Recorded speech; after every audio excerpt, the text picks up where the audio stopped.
Hi everyone, I'm Anna. I'm a children's librarian at the East Hampton Library, and today I'm going to talk with you a little bit about Alma Woodsey Thomas. I had originally picked her for Black History Month, but it's also now Women's History Month, so the art project we're going to do today kind of covers both of those, a little bit of history there.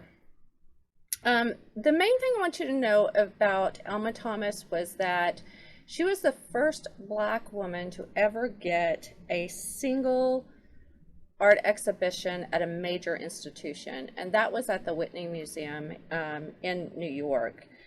So what I'm going to show you today and what we're going to focus on a little bit is kind of her space series, and you'll see that she likes to work with shapes, and color was very important to her.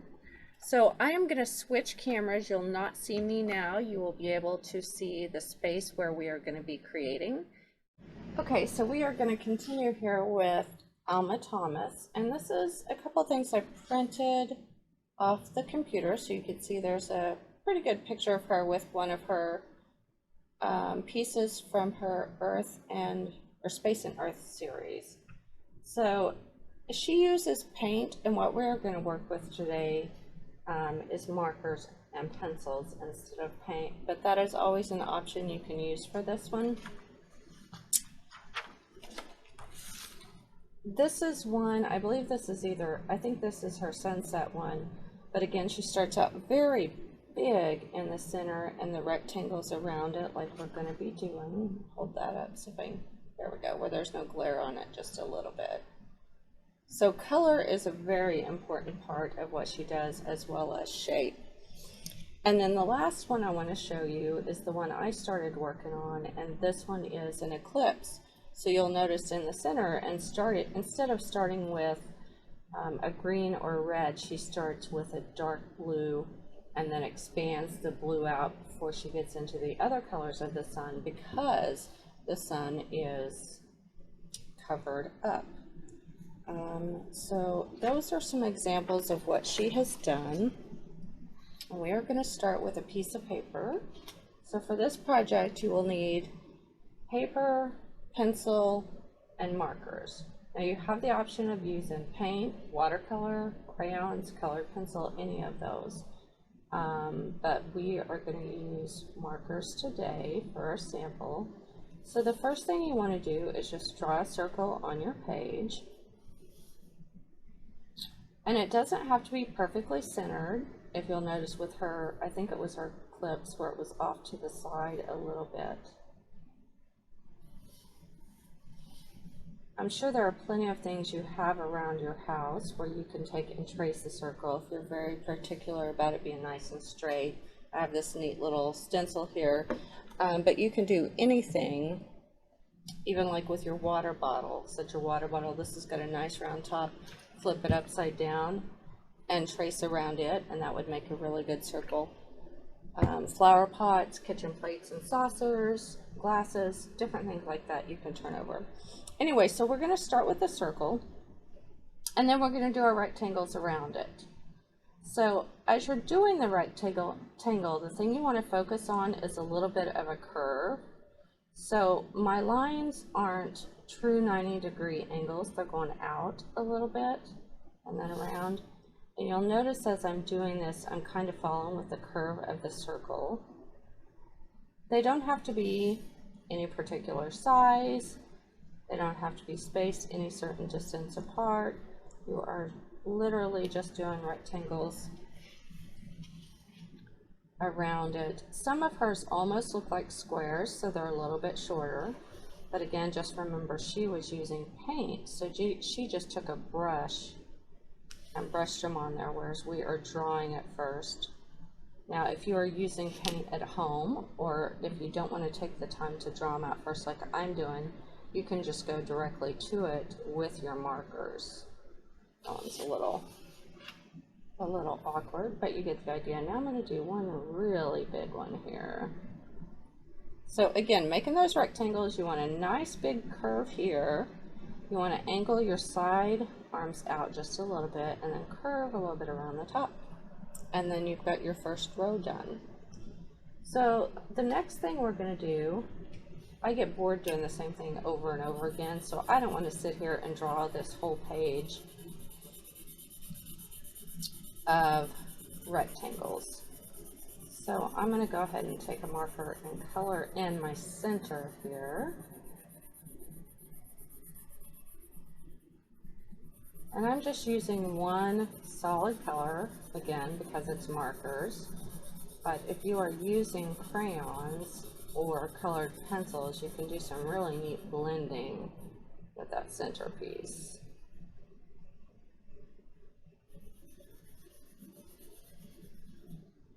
So because this is a video and I have to work in different steps with you, I'm not going to finish that, but I'm going to go ahead and move to one that I've started on. Once you get your centerpiece colored in, then you go ahead and pick your next one, and I'm going to show you hers again. So her first few rings are different shades of blue, so I went ahead and picked a lighter blue to start that one. So after I shaded that in, then I started coloring the outside, and then I went back and did my second row of rectangles. So if you'll watch here on the rectangles, I'm kind of overlapping the empty space instead of making them all in streamlined positions. And then this row, I'm on my third row now, but I'm going to make it a little bit thicker,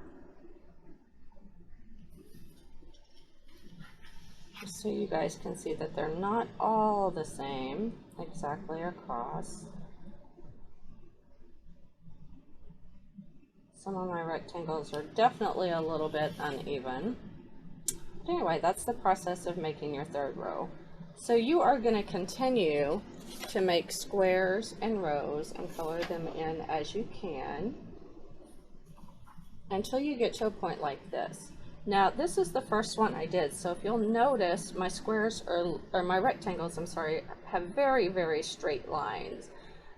I wasn't very good at making the curves, and you may end up with something like this as your first practice one. So you can see, especially up here in the yellow, you can definitely see my lines, and you can see I did some different shapes. I've got some very narrow rectangles here, and then I've got some fatter ones here and even narrower up here.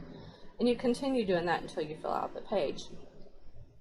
You can also see how I changed here from squares. As I got further out, I started actually figuring out to follow the curve a little bit, and it looked more like what she was doing. When I reached this point, especially with yellow, I wasn't really happy with my pencil lines showing through. So if you choose, you can just draw yours with your marker and then go ahead and color them in. So the other thing that's kind of neat, if you flip this one over, look at that. So right here on the orange and yellow, what you're seeing is the bleed through from the opposite side, what I just did. But again, I was not happy with my pencil line showing. So I actually just took my pencil or my marker and I re-outlined them on this side and colored them in. So it's a little bit cleaner on this side as far as the lines go, but if you're much more artistic than me, you may be able to just do this without doing the pencil lines.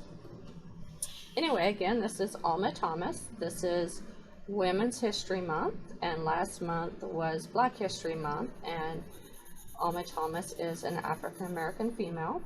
So I decided this would be a good introduction project to her for these 2 months that we are currently and just celebrated. So as always, I would love to see your finished projects. You can post them in the comments on the video you're watching. And just remember, at any point you can pause and stop the video and come back to it, or you can just get the general idea of what I'm doing. And this is a project that you can come back to. I've been working on this one for, I'm not going to tell you how long, we'll just say a couple of weeks, but it's been a very long time because I do tend to get bored with doing the same thing over and over again, and this is definitely pattern and repetitive. but I am at the library a lot, and the library is open to the public now, so you are more than welcome to bring your projects in and actually show them to me in the library in the children's department. So I hope you enjoyed this one, and have fun finishing it up, and I will see you again soon for another one. Bye.